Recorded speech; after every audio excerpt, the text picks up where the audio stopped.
This is the third chapter of the book. Oh, I think I'll read the epigraph, too. You know how pretentious novels sometimes have epigraphs? This one has two. The first one is from the poet Katrina Vandenberg, who, in addition to being a brilliant poet, is also actually a nerd fighter.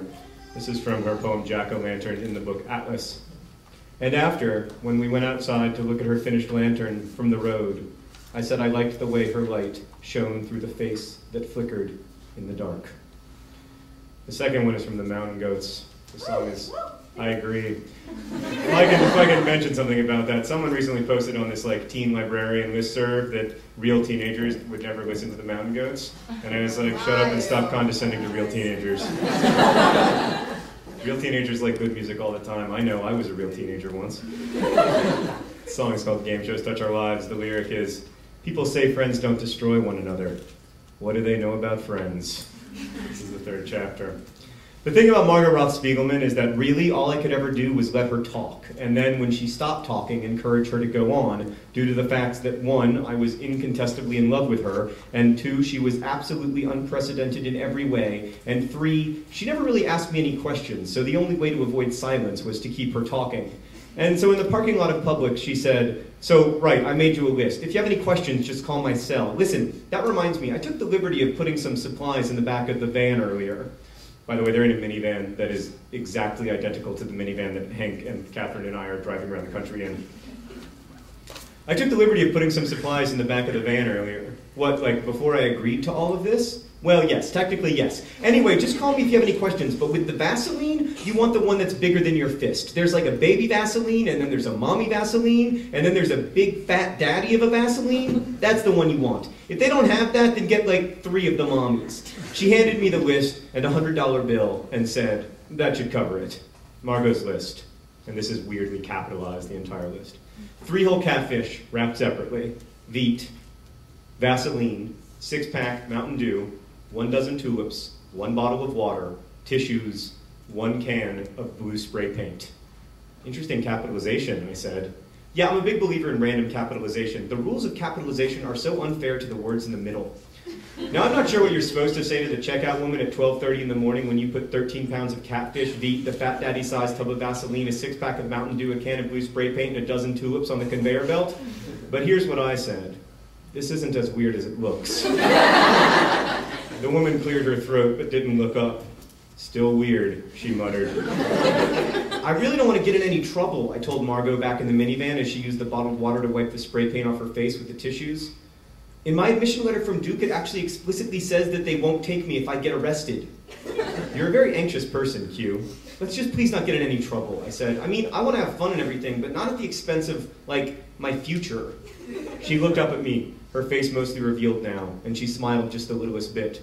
It amazes me that you can find all that crap even remotely interesting. Huh? College, getting in or not getting in, trouble, getting in or not getting in, school, getting A's or getting D's, career, having or not having, house, big or small, owning or renting, money, having or not having. It's all so boring. I started to say something, to say that she obviously cared a little because she had good grades and was going to the University of Florida next year, but she just said, Walmart.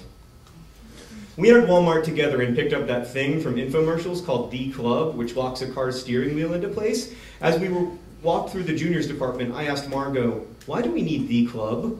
Margot managed to speak in her usual manic soliloquy without answering my question. Did you know that for pretty much the entire history of the human species, the average lifespan was less than 30 years? I mean, you could count on 10 years of real adulthood, right? There was no planning for retirement. There was no planning for a career. There was no planning, no time for planning. But then the lifespan started getting longer and people started having more and more future, and so they spent more time thinking about it, about the future. And now life has become the future. Every moment of your life is lived for the future. You go to high school so you can go to college, so you can get a good job, so you can get a nice house, so you can afford to send your kids to college, so they can get a job, so they can get a house, so they can afford to send their kids to college.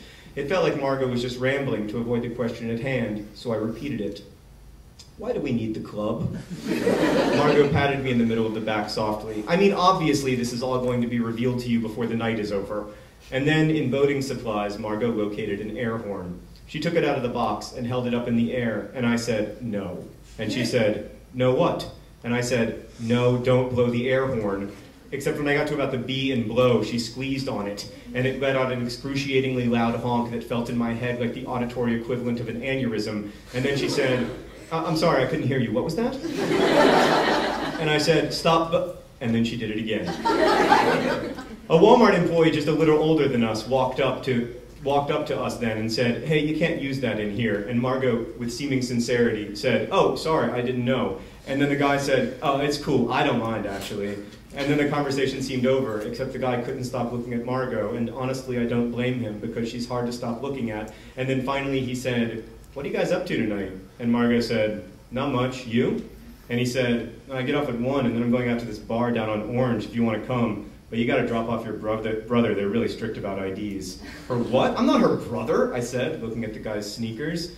And then Margot proceeded to lie. He's actually my cousin, she said.